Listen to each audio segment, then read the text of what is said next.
Peace and blessings, good afternoon, and welcome to DCision 2026, Delegate and Mayoral Debate. The Mayoral Debate, presented by the Washington Informer. For the Mayoral Debate, we are live from Jack Morton Auditorium here at the George Washington University. Thank you to our partners, once again, the DC Democratic Party, the Washington Association of Black Journalists, the Greater Washington Black Chamber of Commerce, and the George Washington Urban League. My name is Sam Ploquia Collins Jr., and I am Senior Staff Writer at the Washington Informer. And I'm Lorenzo Hall with WUSA 9. Thank you again, everyone who is joining us here in person and those of you on the live stream as well. So today's debate is going to focus on the issues most important to district residents. Each debate is going to run, at this point, I guess a little more than an hour and 7 minutes. But before we begin, let's talk about the format. Each candidate will have 2 minutes for an opening statement. We'll then move into 2 rounds of directed questions. In each round, candidates will receive 1 question directed to them and will have 60 seconds to respond. The remaining candidates will have 20 seconds each to offer a response. And we'll ask follow-up questions if time allows. Next, we'll have a lightning round. All candidates will be asked the same 6 questions and will have 30 seconds each to respond. There will be no follow-ups during this portion. Finally, each candidate will have 1 minute for a closing statement. Please note, all questions are asked by the moderators. We will be strictly enforcing time limits to ensure a fair and balanced discussion, and each candidate will receive equal opportunity to respond throughout the debate. We will also ask our audience to remain respectful. Please hold applause until the conclusion of each segment and refrain from any disruptions. This debate is being recorded and live streamed. With that, let's begin.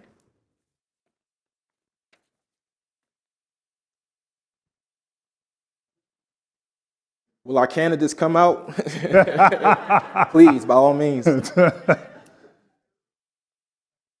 Well, we should tell you, joining us today, we're going to have Kenya McDuffie, Rennie Sampath, Gary Goodweather, Janice Lewis-George, and Vincent Orange. We can also tell you that we know they're in the building, so there we go, our talk show door.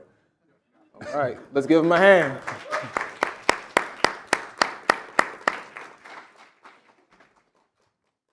You want to switch?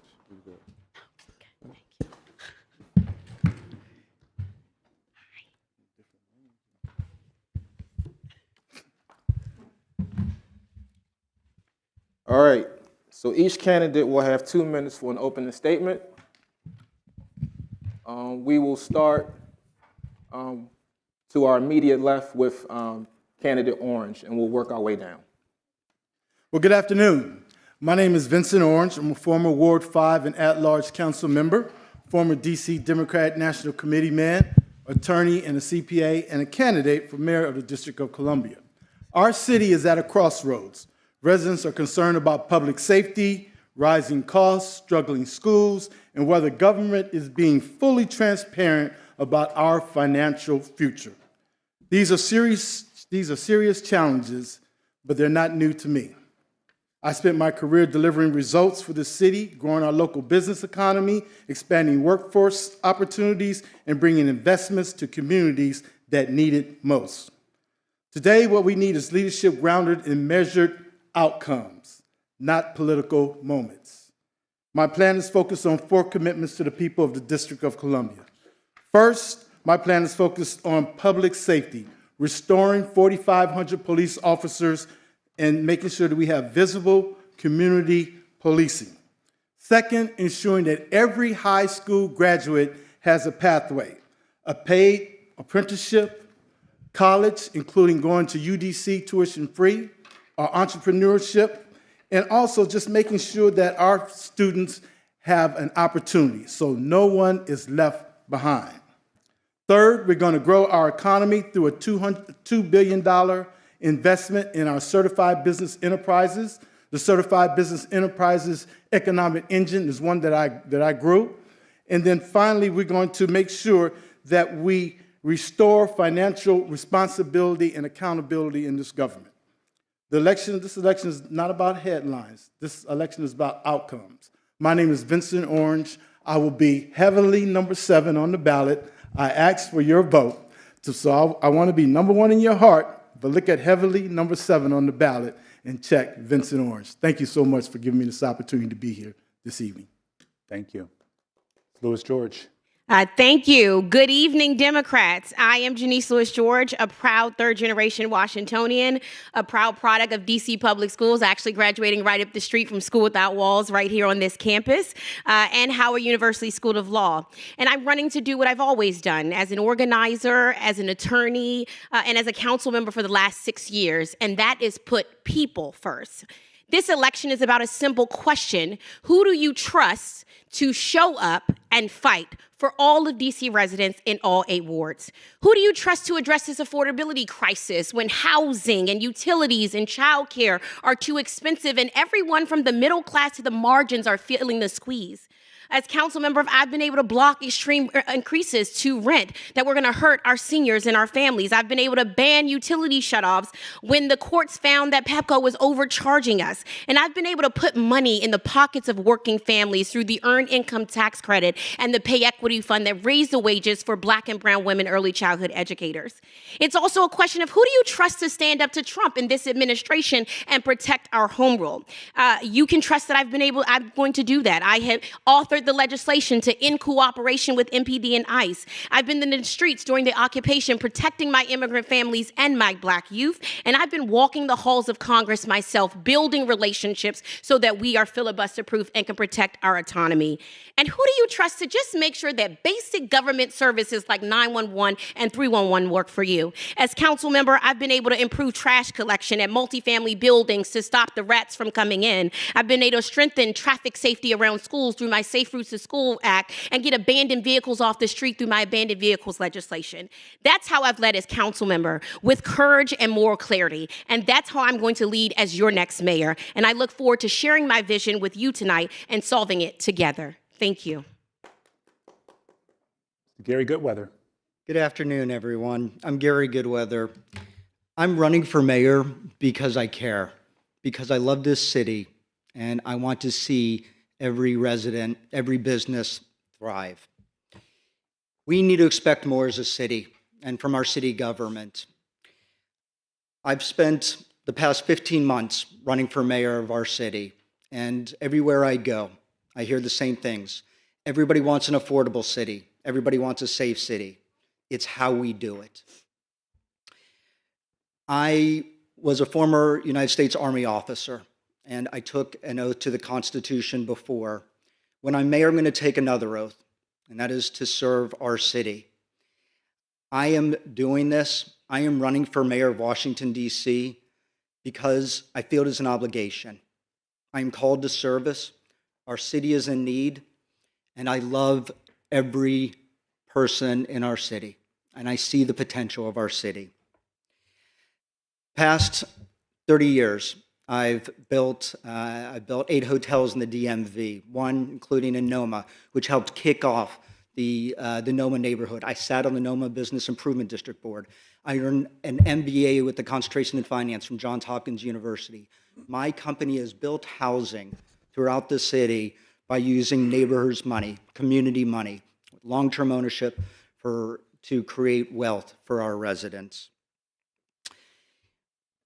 I believe in the residents of this city, and we are not utilizing the resources that we have in the city to be able to create the city that we all envision. I will unite this city by including everyone, because that is how I believe that everybody succeeds and an individual succeeds together. Thank you. Rini Sampath. Good afternoon, everyone. My name is Rini Sampath, and I'm thrilled to be here and be with you for the next hour and hopefully convince you that I am the right choice for mayor of Washington, D.C. I moved to the United States when I was 7 years old with my family in pursuit of the American dream. And here in Washington, D.C., that American dream does not work for everybody. And the reason is because D.C. government has a fundamental execution and mismanagement problem. I'm not a career politician. I am a tech director. I come from the technology sector. And I believe that the job of the mayor is not a legislative job. It's a job of an administrator. It's a job of an operator. And the way that we're going to fix our city is by putting a real administrator and operator in office. In DC, it takes on average 13 months to fill one affordable housing unit. It took an elected official in my neighborhood 3 years to fix a non-ADA compliant sidewalk. In one instance, a member of my community died of cardiac arrest because 911 coded his call incorrectly. These are the basics of government, and Washington, D.C. government is failing to deliver on its municipal promises. We can't fix these problems by legislating or spending more money and throwing more money at the problem. Instead, we need to hire real experts. We need to prioritize expertise over loyalty. We need to get a true administrator and operator in office, and we need to make sure that this city is run correctly. I got in this race because I know that Washington, D.C. can do better and that we can make this a world-class city if we have the right people in office. I'm thrilled to be here. I'm excited to share more about our platform and share with you exactly why I would like to earn your #1 rank in this year's race. Thank you. Kenya McDuffie. Thank you and good afternoon, everybody. I'm Kenya McDuffie, and I'm running for mayor of Washington, D.C. in order to fight and deliver for all D.C. That means all 8 wards and all 700,000 residents. I'm running to fight to protect D.C.'s home rule and make this city safer and more affordable. I'm running because I love Washington, D.C., but right now it's not working the way it's supposed to for the people with the greatest needs. I'm a 4th-generation Washingtonian. I was raised in a neighborhood called Stronghold. I actually grew up, and I'm living in now the home where I grew up, a home that my grandparents bought decades ago when they came to Northeast D.C. looking for many of the things that families are looking for today, an affordable home in a safe neighborhood. And I grew up during the 1980s and 1990s when this city was struggling financially and when it was much less safe.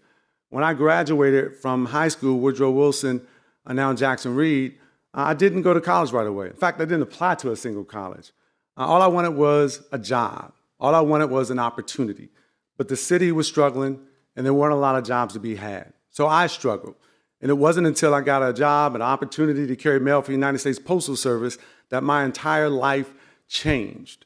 I'm running to create those types of opportunities for people across the District of Columbia so that they can see themselves reflected in the future prosperity of our city.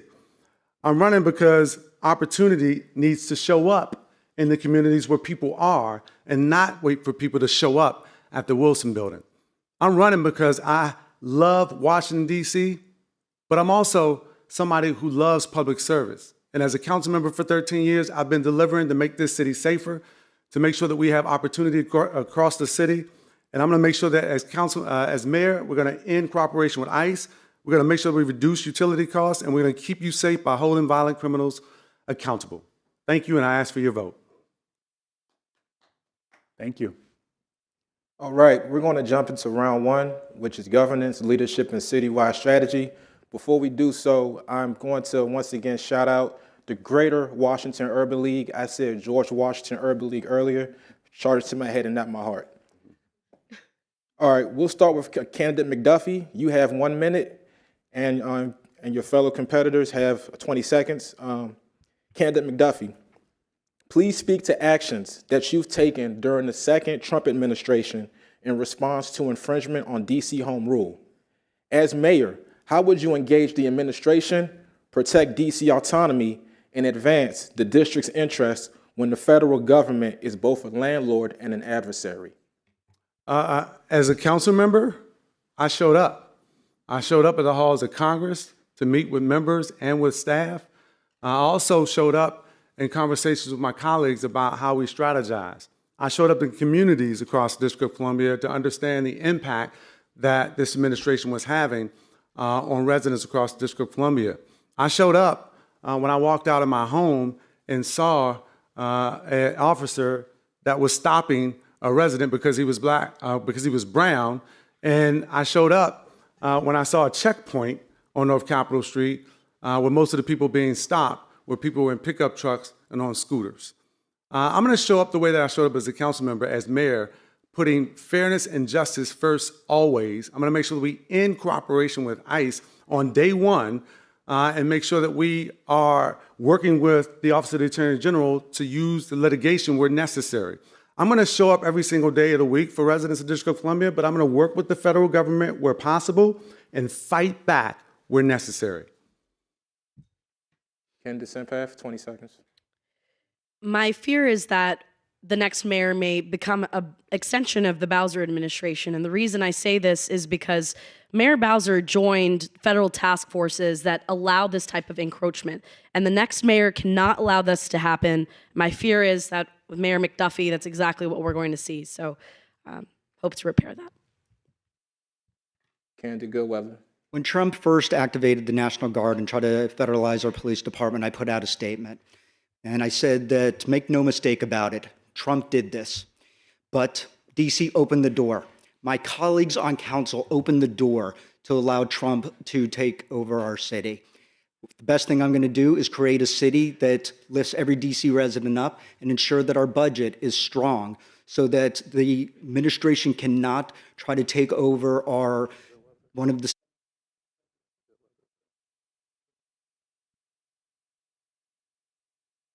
Candidate McDuffie, you have time to rebut, given the call out.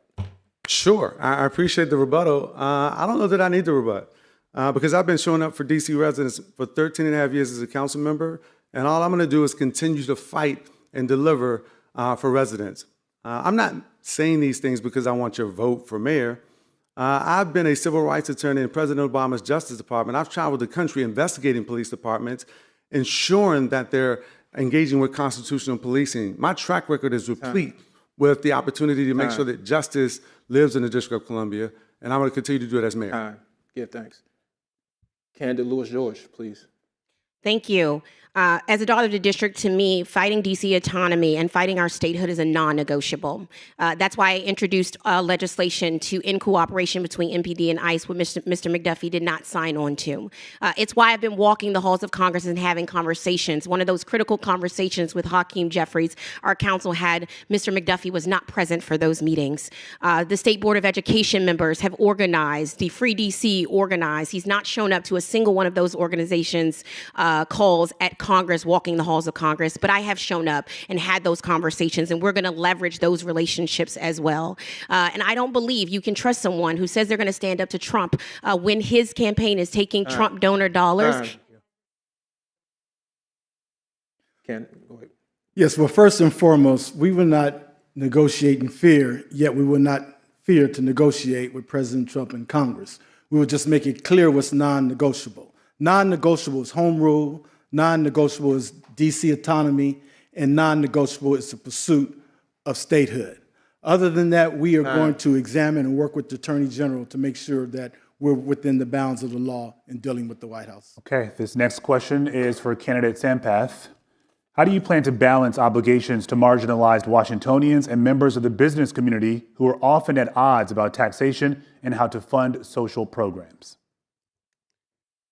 At the end of the day, it's important for our society in general in DC to recognize that our social safety net programs, all of the things that we care about, pay equity fund, childcare, making sure our LGBTQ community has the mental health support that they need, none of these programs can exist if we don't have a rich tax base. And this is why I am in opposition to some measures like the business activity tax. We need to be attracting businesses to Washington. We need to make sure it's easier for them to thrive. That's also one of the reasons why we as a campaign identified that permitting is extremely difficult in this city. And so we launched a small business permitting concierge. You can go on our website, and check it out. It actually is functional, and you're able to navigate what is the existing maze of government agencies and departments. DC makes it way too hard to open up a business and sustain a business in DC. That has to change. That's why we need the innovative thinking. We need a creative approach, and that's one of the reasons why we need a new generation of leadership in office.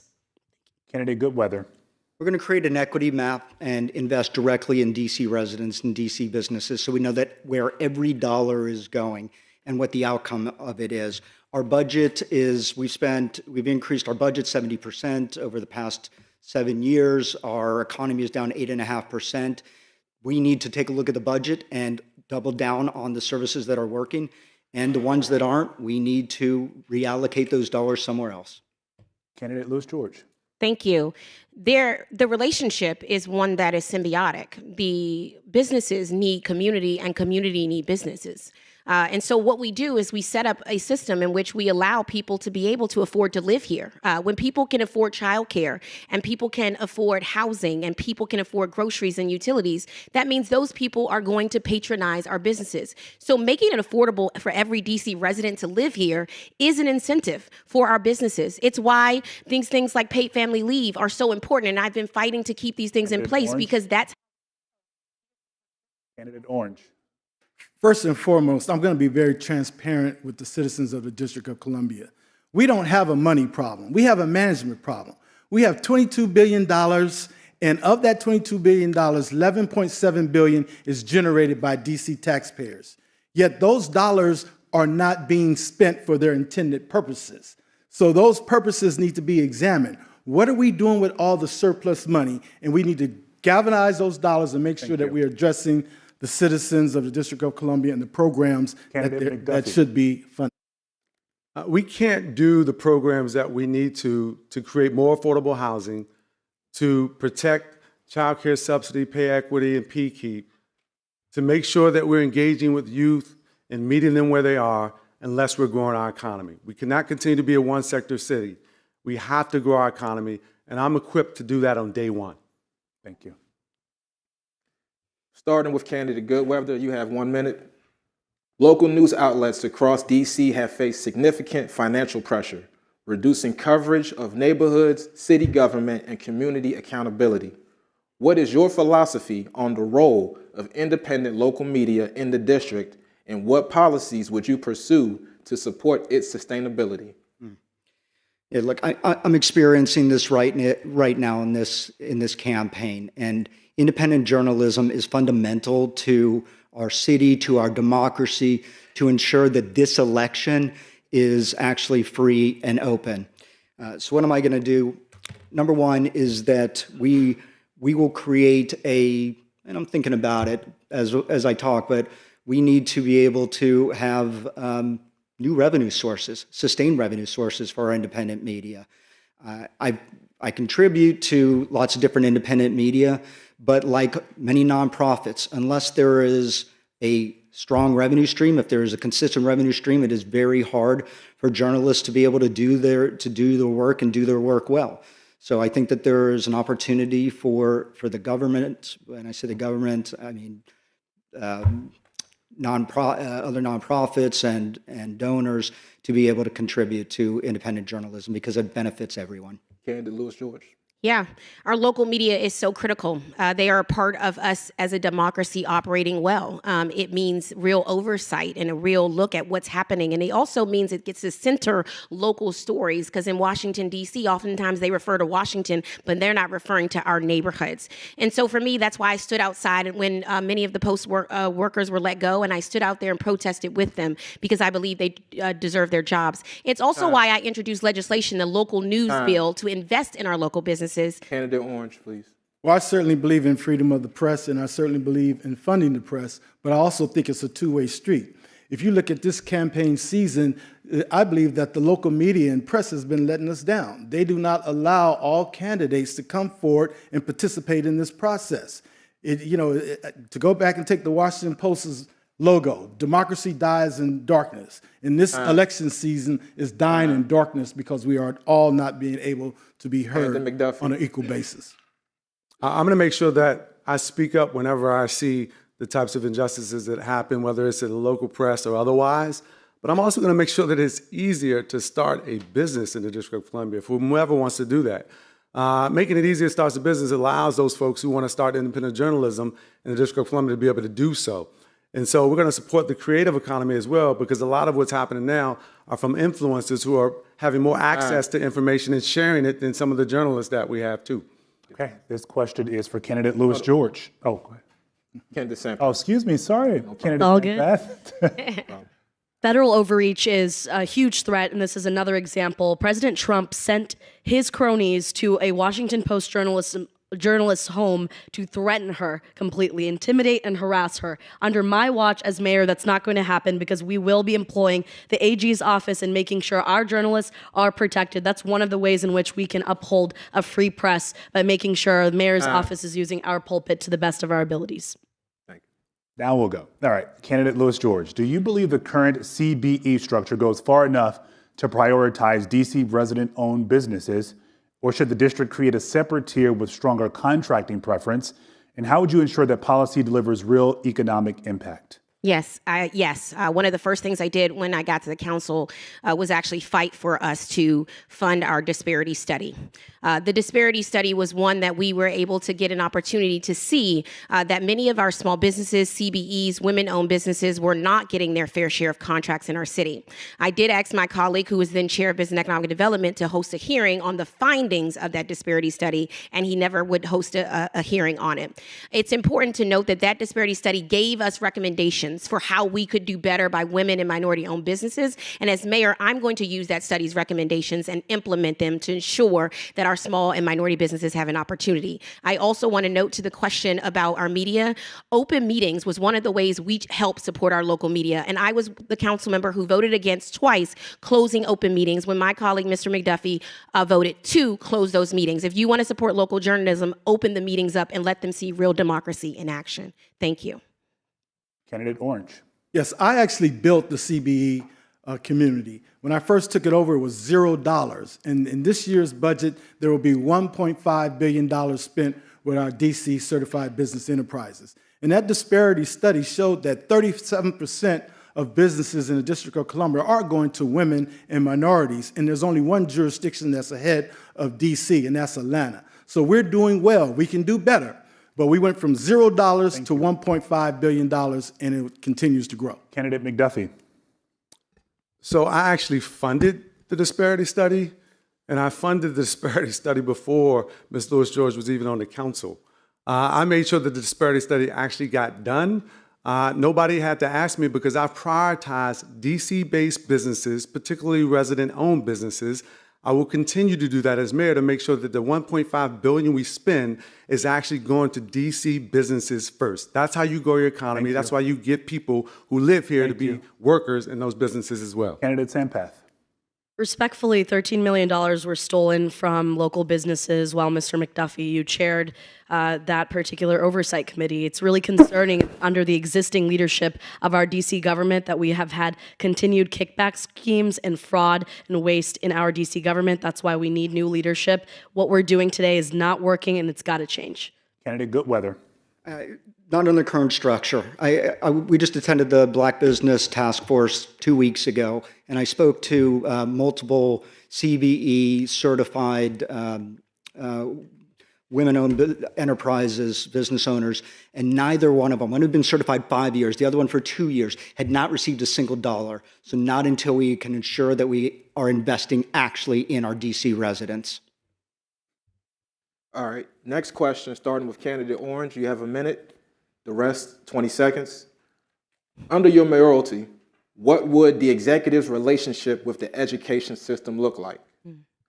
Would you keep mayoral control over public schools? Explain why or why not. Yes, I would keep mayoral control over the public schools. I've been dying to be ahead of the educational system for quite some time. The standards that I put in place were improved in 2015, and it's yet to be implemented. In addition to that, I will make UDC tuition free. I will make sure that every agency in the District of Columbia has a paid youth apprenticeship program upon graduating from high school to make sure that our young people have health benefits, retirement benefits, and entry-level jobs, and they will grow with the District of Columbia. So education is the key. I want to make sure that our third graders, upon entering the fourth grade, can read independently and can add, subtract, multiply, and divide, and to make sure that a middle school student is getting prepared to graduate. And when they graduate, the Orange administration will be standing right there at the door with 4 opportunities for you.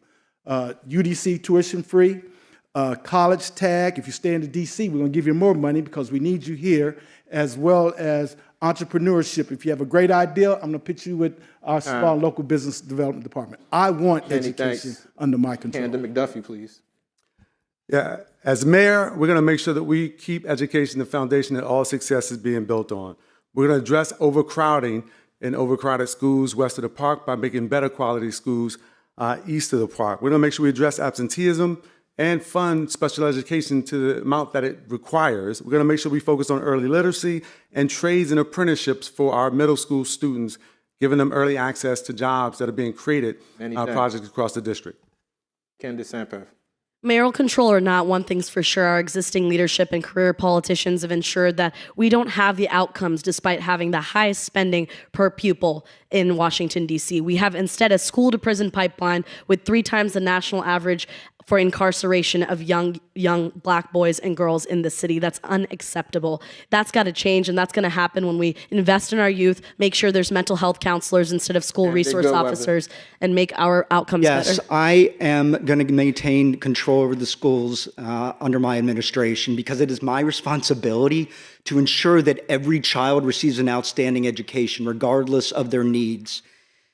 I'm also going to make sure that every educational professional is a subject matter expert, and that they are mission driven. The mission being educating our children. If not, find somebody else. Candidate Lewis George, please. Thank you. For me, education starts at birth to 3 all the way through to age 22, and we want to make sure students have access to opportunity.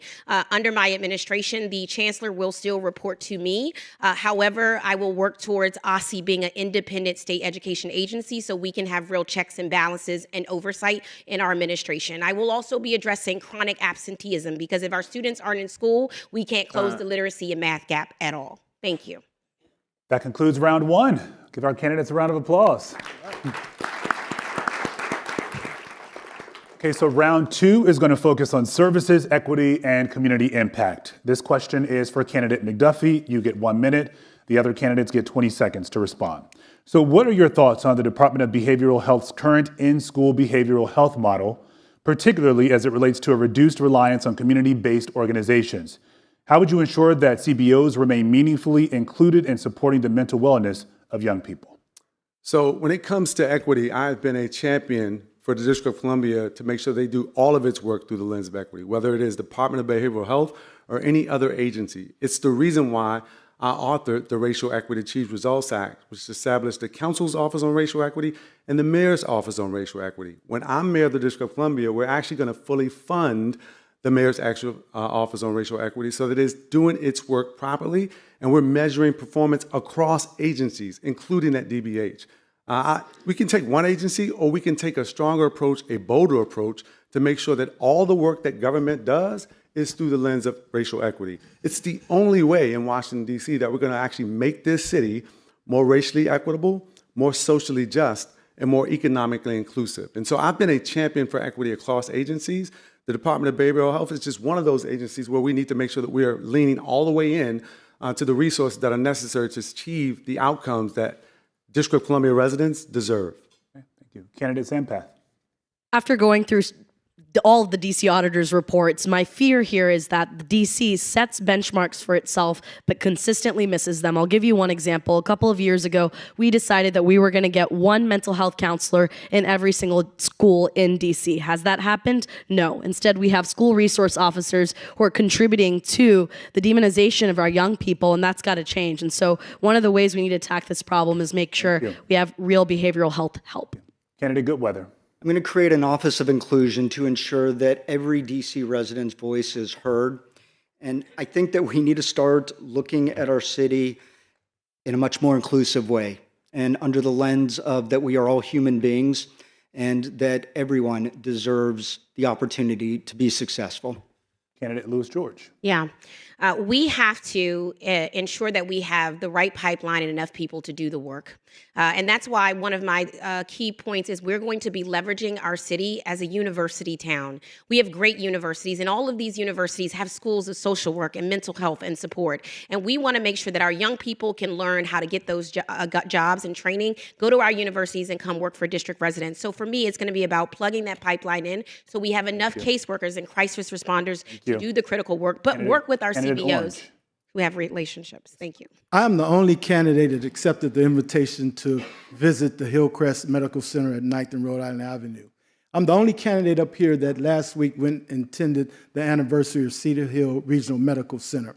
And I say that because those two work hand in hand. Those community-based operations provide employees or provide staffing there at the Cedar Hill.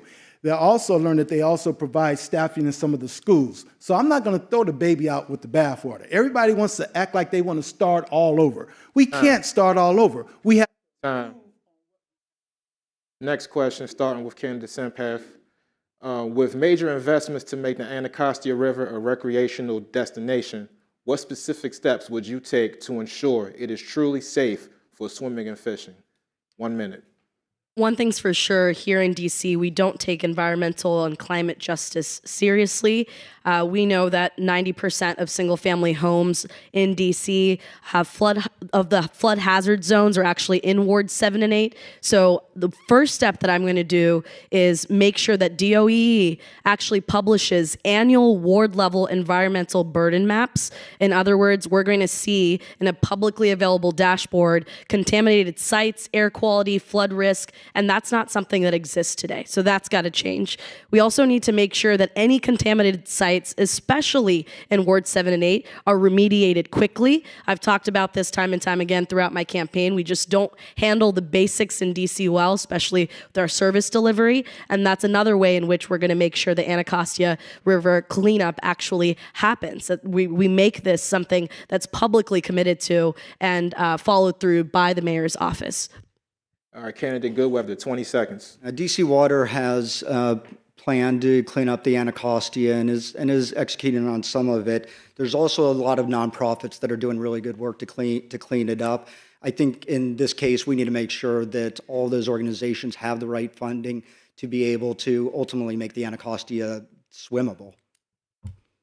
Candidate Lewis George. Yes, I believe we need to address one of the biggest issues. The number one pollutant in our Anacostia River are bottles, plastic bottles. These plastic bottles are washing up in our river. They have what we call microplastics, and those microplastics cause cancer and fertility issues across the district. And so I have been supporting us getting rid of bottles in the river by incentivizing people to actually recycle and bring back those bottles so we could utilize them via the bottle bill. I think it's one of the best things we can do to actually help our Anacostia. Candidate Orange, please. Yes. Yeah, one of the first things I will do as mayor is to have an environmental summit with Governor Westmore and Governor Spanberger. We need to make sure that we are addressing this as a DMV problem. And this is a regional problem, and we all have to chip in to make sure that we are addressing our waterways, we're addressing environmental concerns, because what happens in Maryland, it flows down to us. Time. And we need to work together. Candidate McDuffie. As Ward 5 council member, I championed environmental justice across Ward 5, a ward that had been used to being a dumping ground. We turned things around. We made sure that there was things being done in Ivy City with the environment. And as mayor, I'm going to make sure that we're fighting to clean up the Anacostia, but we're also going to make sure there's zero-emission city fleets so they're not polluting neighborhoods like they are today. Full lead-free DC implementation, as well as expand community solar. We're going to make sure that we take the work that DC is doing in the environment to the next level, leaning in to environmental. This next question is for candidate Goodweather. Again, all the other candidates have 20 seconds to respond. The RFK campus redevelopment will bring major investment to DC's Ward 7, but residents worry about displacement. So what steps will you take to ensure that DC residents living near the stadium right now can remain rooted in their neighborhood? Number one, let's just be clear about that deal. It will go down in American history as the number one or number two largest developer giveaway. And I've done development. That is not economic development because it does not put money directly in DC residents' pockets. So what are we going to do? First of all is I am creating a civic-wide core. It's a workforce development program. And it will ensure that all the DC residents have the skills and the pre-qualifications to directly get work, to get business from all the contractors and be able to start their own businesses to be able to receive dollars from the District of Columbia. It is about ensuring that the dollars that we as a city are using go directly into DC residents' pockets and businesses. Thank you. Candidate Lewis George.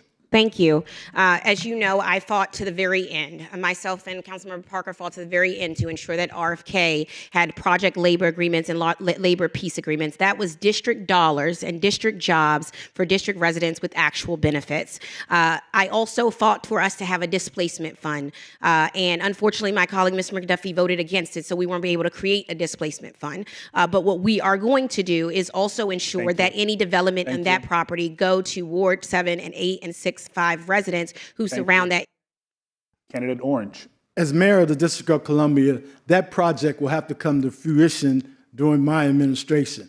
And I will ensure that folks east of the river have a seat at the table and make sure that there's good affordable housing. And I'm not talking about 80% of the AMI. I'm down at 40, 50% of the AMI. I'm going to make sure that citizens east of the river are able to get jobs and opportunities there. And I'm also going to address the issue at Langston Golf Course that should be a part of that whole model as well. Candidate McDuffie.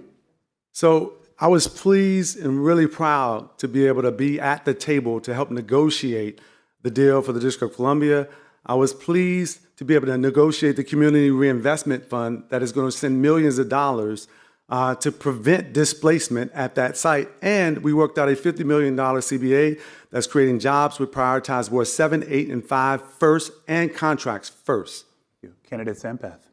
DC government has an execution problem, and every development plan should be paired with a race and equity plan. So we make sure that there's actual forward thinking. 6,000 homes are supposed to be built with the RFK Stadium, but only 30% are affordable, and the delivery has already been pushed back. We need to make sure that we're protecting our renters' rights in that region. And it's YIMBYism, but it's also we have to protect our renters. That's the reality of the situation. So under my administration, we will have an equity plan that names how we will do exactly that. Next question, we'll start with candidate Louis George. You have 1 minute.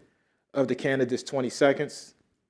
Public charter school leaders have long raised concerns about equitable funding, including support for fixed costs, early childhood services, and workforce programs. With public schools and public charter schools now serving nearly an equal share of district students, how would you address these concerns and ensure equitable funding across both systems? Yeah. As a mayor, it's important that you understand all of our students go to all of our schools, and public charter schools and public schools are public schools. And so when it comes to that, there's no playing games with our young people. They deserve investment.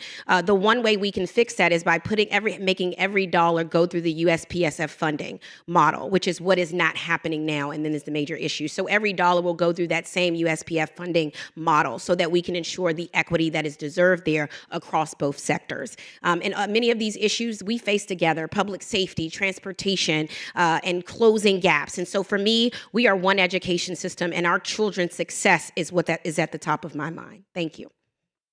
Candidate Orange. I stand here before you as a better chance student, having had the best of public school education and having had the best of private school education. So I support both. At the end of the day, I want an educated person that's ready for opportunities. And so it really doesn't matter where they're educated at, but we need to make sure that they have equal services, that there's equal funding, and that everyone can rise through whatever educational system they find themselves involved in. Many thanks. Candidate McDuffie. I'm going to say it again. Education is the foundation upon which success is built on. We need to have stronger DC public schools and DC public charter schools. We need to make sure that the DC public schools and DC public charter schools in the highest needs areas get all the funding that they deserve. Under the law, it's required that the UPSFF follow the student. We're going to make sure that the money goes both for operations and for facilities for DCPS and DCPCS. Give thanks. Candidate Sampath, please. We need to adjust the per pupil formula so that it adjusts for inflation every year, because the reality is that the state of our facilities, our HVAC systems, there are schools in DC that don't have heat, particularly in Ward 7 and 8. And in order for us to do that, we need to make sure we're managing our money correctly. And that's not what DC government is good at today. We need a true manager in that CEO's office, making sure that that money gets to exactly where it needs to go. Many thanks. Candidate Goodweather. Charter schools are public schools. They will have equal funding. However, everybody's got to play by the same rules, whether it's a DCPS or a charter school. All of the requirements and all of the standards have to be the same, and the outcomes have to be measurable, whether it's DCPS or whether it is a charter school. All right, sticking with education, this next question will start with candidate Orange. With chronic absenteeism in DC public schools still near 40%, what is one concrete step you would take to get more students back into the classroom and to keep them there? Well, the first thing is we need to make sure that we have internal controls. We have numerous students being absent, but it's not being reported. What I don't understand is why if the teacher's in there taking roll and that information doesn't flow up to the principal's office, then it is addressed. In addition to that, we need to understand why are our kids missing school? Is it something going on at home? Is it that they're not being accepted in the school environment? Is it that they need special services? I know for our 3- and 4-year-olds, we need to make sure that we're assessing their eyesight. We're assessing their ears so they can hear. And then make sure there's nothing going on in the home so they can take that seat as a kindergartner.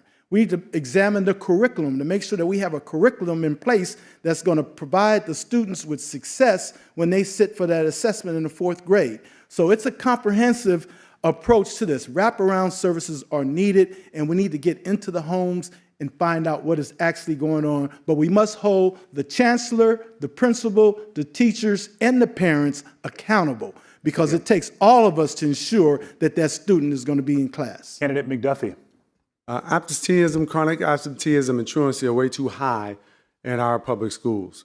And we need to meet parents where they are to make sure that young folks, students in our public schools, are getting all the supports and services that they need so that they're ready to learn once they get to the school building.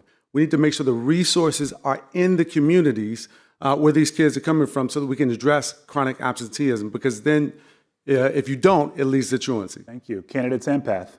We have to remember that with a topic like this, punishing parents is never going to work. So I just want to make that clear. Crime across the board by locking up parents for anything from truancy to juvenile crime is not going to work. We have to address the root cause of a lot of these problems, and that has to do with real relationship touch points. There's proven research that if we're able to reach out to the parents, go to the family homes, and see what is going on, we're going to be able to see significant improvements in students showing up to school. Candidate Goodweather. We're going to hire more social workers, mental health professionals, and I will say this until I don't need to say it again, mental health is health. We're going to hire more special educators. We know that high impact training works. We need to ensure that our kids want to go to school, that they feel that they've got a purpose and belonging. And I have a youth track in my civic corps to ensure that they have the resources and that the community steps in when it needs to. Candidate Louis George. Yeah, we're going to have one agency assigned to addressing chronic absenteeism. Right now, we have 5 agencies, and that's why we lose students. We're going to invest in home visiting homes and figuring out why are children not in school, and then partnering those parents who need more support with our collaboratives throughout the city, our family collaboratives. We are going to invest in after-school and before-school programming, and we're going to invest in music, arts, and sports so young people are excited to come to school and have the mentorship they need through those investments. Thank you. All right, family, we are going into the mayoral quick hitters. Each candidate will have 30 seconds to answer these questions. We'll start with candidate McDuffie. DC voters will use ranked choice voting for the very first time in this election. What do you want voters to consider when deciding how to rank candidates beyond their first choice? I want voters to make a plan. This is the first time we're going to have ranked choice voting in the District of Columbia, and research shows that first time is generally where it gives the most challenges to voters. And so I want to make sure that voters in the District of Columbia are doing their research and making a plan about how they want to vote. But in the race for mayor, I want to make it really easy for them. I'm number 1 on the ballot. I want you to rank me number 1. Candidate Sampath? I think ranked choice voting is one of the best things that happened to our city because fundamentally it allows new voices, even like me or Mr. Goodweather, to jump into this race and have a shot at this thing. And so if you're out there and you are thinking about your favorite candidate, rank them number 1. Hopefully that's me. And then for your second candidate, think about that person who's also holding similar values to your number 1 candidate. Who's that person who's going to stand up for our communities who are most impacted? Who's not going to be a continuation of our existing administration that has failed so many of our Washington, D.C. residents? That's the way I want our residents to think about this year's RCV. All right, go ahead. I didn't jump into this race. I've been running for 15 months because I want to serve our city. With regards to ranked choice voting, this is a game changer, and I really want everybody to understand that. Please, please get educated on how the system works. It's actually not as hard as people say that it is, or think what you've been told. Number one is when you're looking at candidates, look at who, as some of my colleagues say, shows up every day, 7 days a week, and doesn't just say they show up, but truly cares about our city and wants to see every resident's success. Many thanks, candidate Louis George. Yeah, I'm so excited about this ranked choice voting race. And I have said it again. I think people should judge based on who do you trust to show up and fight for all residents in all 8 wards of this city based on their experience and based on their record. Who do you trust to lead with moral clarity and courage? And I hope that answer is ranking me first as your choice for mayor. Janice, you didn't even show up for your own ward last week during the Ward 4 Faith Leaders and Concerned Seniors Forum. We're waiting for you. You know what? And I called them and let them know that I was still also at another forum on that in another. Let them know while we were waiting. No, I emailed. I already texted them and Time. I texted them. Time. Yeah, I did. I reached out to the Ward 4 faith leaders and let them. Okay. Candidate Orange. Well, first and foremost, I just want all the voters to know that ranked choice is extremely important because none of the candidates up here are going to get 50% on the first go-around. So that's the reason why that second choice is extremely important. And also know this, the first shall be last and the last shall be first. Hey, I'm heavenly 7. I'm number 1 in your heart. And I'm looking to be first on June 16th. Absolutely.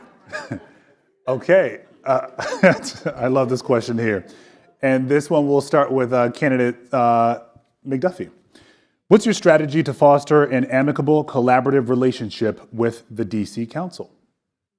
My strategy is to continue to make sure that we engage and meet people where they are. I've had a successful track record of authoring some of the most transformational legislation and recent history of the DC Council, and it's largely because of the ability to work across differences.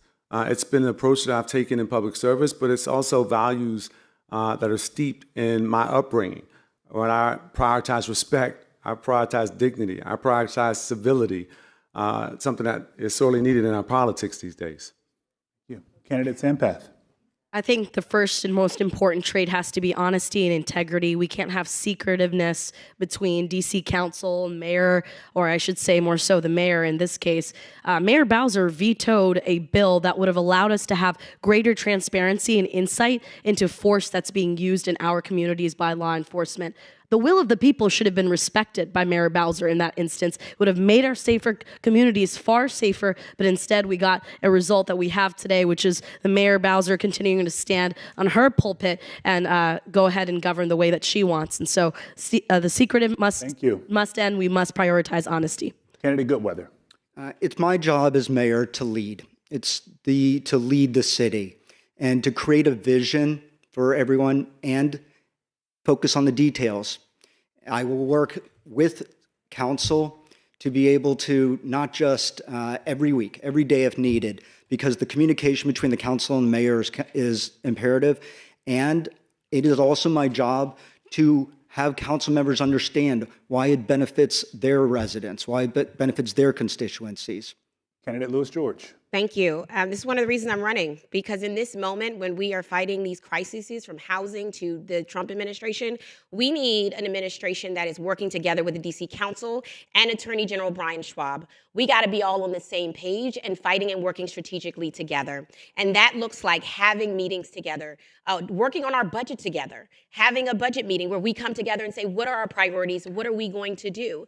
Using our oversight of our agencies from other council members and saying, hey, you're really good in health. Help me understand how my agencies can perform better. Because the understanding is that when we work together, government works better for the people of this city, and that's who we all ultimately serve. Candidate Orange. I'm going to always be transparent with you. What this is all about is can you count? If you can count to 7, you get your bill passed. As mayor of the District of Columbia, I'm going to be counting on 5. Because if I have a veto, the only way it can be overruled is if they come up with 9. I need to come up with 5. I'm the most accomplished legislator up here. I had at least 40 pieces of legislation that have passed, and you get to touch and feel the Vincent Orange legislation throughout this entire city. In economic development, school modernization, school recreation, minimum wage, DC Emancipation Day, it was all because I learned how to count. 7 and 9. All right, next question. We're starting with candidate Sampath. What's your strategy to increase housing affordability for district families? Housing affordability needs to be viewed in three simple ways. One, we have to build more. We have to also protect our renters while we build more. And we need to lease up units faster. I mentioned earlier in my opening remarks, it takes 13 months on average to fill one affordable housing unit in DC, and that's because of the city's mismanagement and inability to execute. And when it comes to building more, we have a lot of really slow permitting abilities. We need to make sure we're upzoning, single-stair housing up to 8 stories, eliminating parking minimums near transit. These are all simple ways in which we can allow DC to actually build and bring the cost of housing far lower. Candidate Goodweather. Number one is we're going to completely revamp the permitting and approval process here in Washington, D.C. I've spent the past 30 years building in this city, and about 10%, 15% of our costs are just to get started. And in terms of actually creating affordable housing, it is, we have to determine what that means, who is affordable. And additionally, we need to build more. We need to build, I've committed to building 50,000 new multi-generational homes. Candidate Lewis George. Thank you. We got to build more. We got to build better, which means more family-size units. And we got to build near transit. We have to make it easier to build. We have to incentivize building. And I'm going to make sure government steps up to build the deeply affordable housing we have failed to build as a city. And we cannot just rely on the market to build that deeply affordable housing. We're also going to expand the pathways to home ownership for a generation of Washingtonians who want to live here by leveraging our HPAP and our EPAP dollars to allow more pathways to home ownership. And we're going to protect our tenants and make sure that there is real enforcement from our housing agencies and making sure they're living in habitable conditions in housing. Many thanks. Candidate Orange. Thank you. You know, as mayor, I need to show short-term victories right away.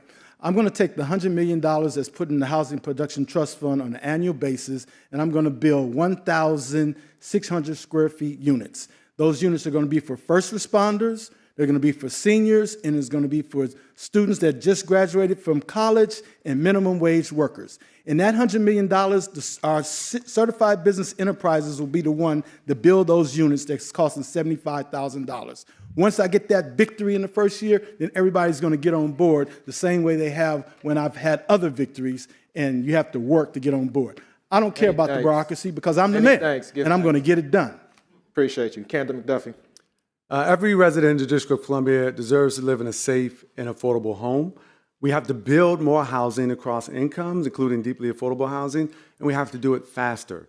As mayor, I'm going to make sure that we cut permit time so that it doesn't take as long to pull a permit to build the housing that we need. I'm going to make sure that we reduce the costs associated with building housing, especially the per unit affordable housing costs. We're going to make sure that we build 12,000 units of new affordable housing, preserve 20,000 units, and build 1,500 family-size units in my first term.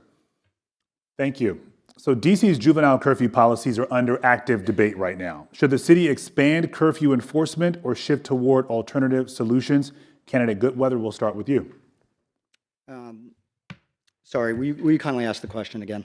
DC's juvenile curfew policies are under active debate. Should the city expand curfew enforcement or shift toward alternative solutions? Not necessarily expand them. Look, curfews are an extreme measure. And if you have curfews in place, it means that there is a fundamental failure of the structures that are the existing structures. And you need to make sure that you have a timeline to get out and a remediation path. As I've mentioned, I'm creating this citywide civic corps where our youth has a place to be mentored and has a place to get real skills and a place of purpose and belonging. Thank you. Thank you. Candidate Lewis George. Thank you. As many know, I voted for the youth curfew in the past as a tool But I think as an executive, you have to choose when you use tools, and you have to use them wisely. And I do not think it's wise to use this curfew tool right now when we are under federal siege by the federal government. We have armed troops who are enforcing curfew on our children, and we cannot risk our children having enforcement by federal agents who are not trained in de-escalation and who are not accountable to the DC government through any form of accountability. I went to Navy Yard myself, and I saw 7-year-olds frightened to go up the escalator because they saw armed troops. That's not how we lead in this moment, and that's not how we leave our youth and our families at risk. Candidate Orange. Very clear. Prevention when possible, enforcement when necessary, and opportunity for all. If I have to use the curfew to stop action, then I'm going to use the curfew. But at the same time, as mayor, and what I don't understand from the council and the mayor, you can open up the recreation centers right now. You control them. You can open up these facilities and allow these kids to come in right now. What is the problem? It's all this rhetoric and it's all this talk. You're doing nothing. Like James Brown says, talking loud and doing nothing. And you got the power. That's what I don't get. You have the power to address the issue. Do your job and address the issue. Candidate McDuffie. Yes, we should extend the curfew, but it is only a temporary measure. We have a really serious situation right now with young folks who are showing up by the hundreds, risking their own safety and the safety of others. To do nothing is a dereliction of duty. And so we need a curfew temporarily, and we need to continue to address the root causes of crime so that we're showing up for young folks in the communities where they are, so they have no reason to go up and show up at Navy Yard or U Street or someplace else. We have to show up for young folks with opportunity, with the same urgency as if somebody's called 911. Thank you. Candidate Sampath. The fact that we even have the curfew up for debate is a excellent example of how DC government has failed young people. The fact that this is even on the table. First and foremost, yes, this is a temporary measure that we need to take until DC government actually gets their act together and makes sure students and young people have year-round employment. Marion Barry Summer Youth Employment Program should be year-round. Let's get these young people good jobs, internships, and small businesses that matter. Let's give them places to go, enjoy, be with one another, be with community, and then we'll get to a point where we can effectively say no curfew is needed. Thank you. All right, next, the final question among our quick hitters. We'll start with candidate Louis George. Should the city actively push for more in-office work to support the local economy, or should the city adapt to long-term remote work trends? I think it's a great question. Obviously, after the pandemic, work has changed, and people are just not going in person to jobs like they used to. We are in the age of Zoom meetings, and so we have to be careful and thoughtful about that because we don't want to lose workers, which many people do because they want to put in these stringent codes of like everybody has to be in the office at the every single day. That's just not the reality anymore. And so I think we have to have a real conversation, work with our government workers, and many who I'm proud to be endorsed by because we've had these conversations and allowed them the flexibility they need to be able to be parents, to be able to be caretakers, but also make sure they're getting their jobs done and meeting the metrics. And I think there's a balance there that really values our workers and value the work that we need to do. Appreciate you. Candidate Orange. Hey, listen, without vision, the people shall perish. We don't have vision. We're not pivoting to our new economy. I'm upset that Prince George's County is getting the Sphere.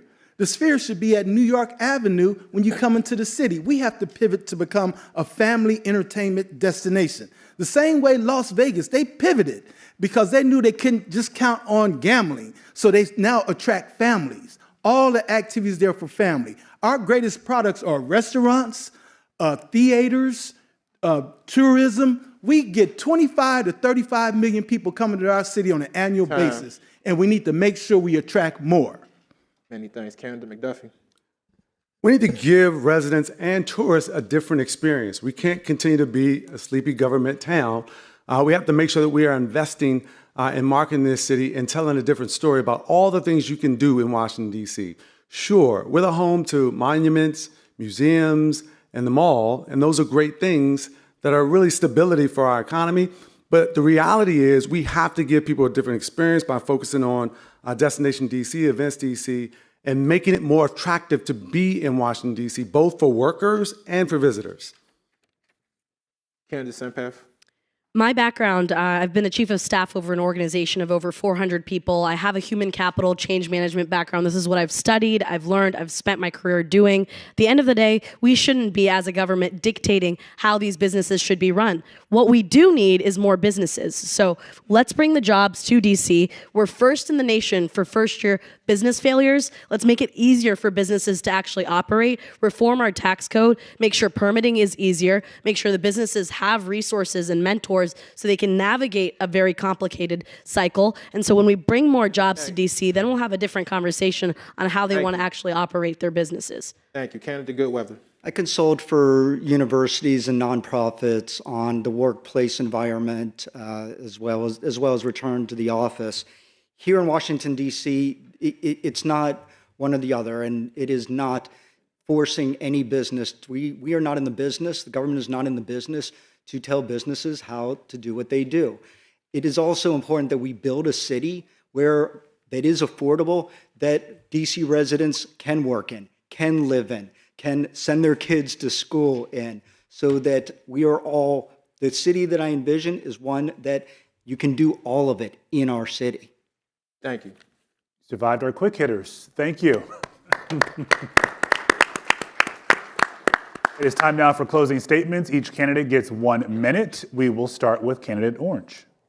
Ladies and gentlemen, I just want you to remember one thing. Washington, D.C. deserves leadership that delivers results. Leadership that delivers results. Check out the record. Go to ChatGPT. Put us all in there. Check out the record. I have delivered in economic development, school modernization, recreation centers, Emancipation Day, minimum wage, make sure our children got their books for their course subjects, got the tip wage workers 5 days of sick leave pay, made sure and negotiated the existence of both restaurants and food trucks to be in this city. I have been there. I know how it works. Plus, I come to the table with a different vision. It's a new vision, but we have the energy to get it done. We're going to pivot and make sure that the District of Columbia runs well. We're going to jumpstart our community, jumpstart our economy. I did it with the certified business enterprises, took them from $0. Look at the fiscal year 2026 budget, $1.5 billion for CBEs. Thank you. And there's more to come in an orange administration. Heavenly 7 on your ballot. Candidate Thank Louis you so George. much. Thank you. DC Democrats, this is time for a new time here in our city. The status quo isn't going to cut it. The Democratic Party in this city has to be the party of working people and working families, because many of us from the middle class to the margins are feeling this affordability crisis. And you deserve a mayor who's going to stand up and address this affordability crisis, from housing to utilities to childcare. We have a plan to make sure families can actually afford to live here. You need someone who's ready to stand up to this administration to protect our immigrant communities, to protect our Black youth, to protect our seniors who deserve a place in the city that they have built. We need leadership that is going to fight for residents in all 8 wards of this city and understand that equality and equity are not the same thing. And you need to pour into the communities that we have left behind. That is why I have stood up to run. That is what I've been doing as a council member, standing up for the residents of this city, because I know that DC is better when working families can stay here, when we fight back for our city and for our statehood and our autonomy, and we are a city that actually takes care of each other. I hope that you will rank me first for mayor so we can have a people-first city that you all can believe in. Thank you. Goodweather. We do need to expect more from our city and from our city government. And I will create a city that is affordable. And what that means is that every child can receive an outstanding education regardless of their needs. It will be a city that is not just feel safe, but truly safe. 3 things that I'm going to do immediately is create a citywide civic corps that is dedicated to service and to provide our DC residents with the skills and the mentorship that they need to thrive. I'm going to completely revamp the Department of Buildings and professional licensing.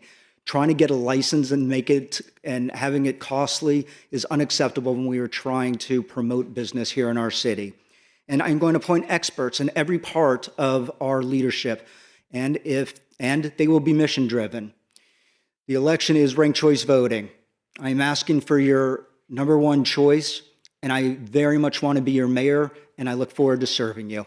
Thank you. Candidate Sampath. Community, thank you so much for being here, for taking the time to spend this afternoon with us. My name is Rini Sampath, and I'm proud to be in this race.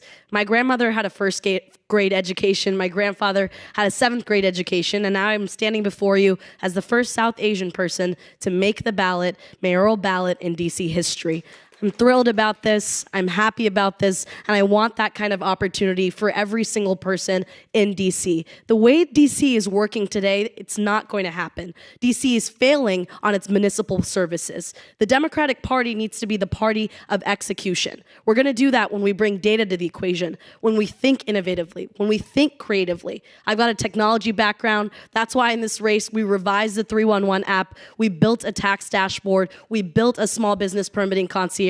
Because with our background, young people who all believe that DC government can work better and will work better, we can usher in a new generation of leadership to Washington, DC, and make sure that it serves you. Thank you. Candidate McDuffie.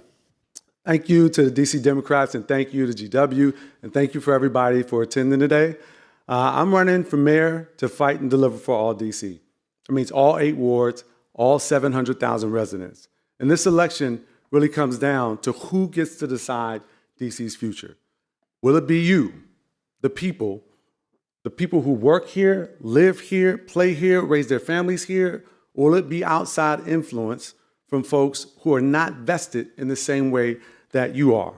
I'm building a coalition because that's what works in the District of Columbia. I'm gonna be a mayor that governs in the same way that I've led as a council member, building a coalition across differences.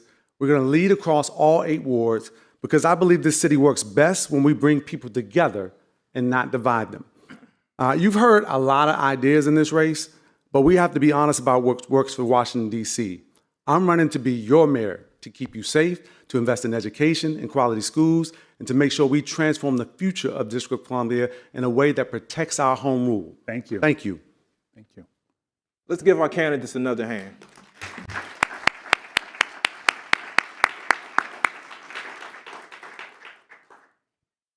And that does it for our debate, Decision 2026, presented by the Washington Informer. Thank you all so much for being here and being part of this conversation. Another shout out to our other sponsors real quick, the DC Democratic Party, the Washington Association of Black Journalists, the Greater Washington Black Chamber of Commerce, and the Greater Washington Urban League. Peace and blessings, family. Way to go. Thank you, man. My man. There you go.